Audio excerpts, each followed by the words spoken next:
तर तिकडे विरार पूर्वेत मानवेलापाडा मतदान केंद्रामध्ये गोंधळ पाहायला मिळतोय। मोबाईल बंदी असताना सुद्धा काही राजकीय पक्षांच्या उमेदवारांनी मोबाईल घेऊन मतदान केंद्रात प्रवेश केलेला आहे। तर पोलिसांच्या भूमिकेवर अपक्ष उमेदवारांकडून आक्षेप घेण्यात आला। उमेदवारांची नावे असलेल्या चिठ्ठ्या घेऊन मतदान केंद्रात प्रवेश करण्यात आला। या क्षणाची सगळ्यात मोठी बातमी आपण बघतोय। चिठ्ठीत उमेदवाराचं नाव लिहिलेलं होतं आणि तीच चिठ्ठी घेऊन मतदान केंद्रात त्यांनी प्रवेश केला। त्यामुळे मतदान केंद्रामध्ये काही काळ गोंधळ निर्माण झालेला आहे।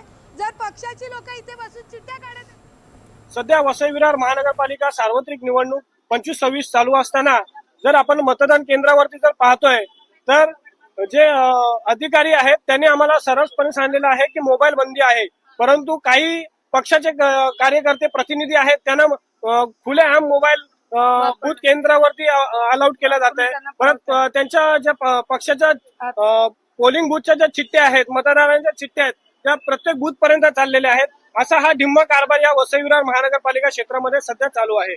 इथे जे पत्रकार होते त्यांना सुद्धा मोबाईल अलाउड नाही म्हणून पोलिसांनी खूप इथे राडा केला होता मॉर्निंगला, परंतु आता आम्ही पाहतो आहोत काही पक्षाचे पदाधिकारी कार्यकर्ते हे मतदारचं पुलिंग एजंटचं बिल्ले लावून आतमध्ये मोबाईल यूज करत आहेत।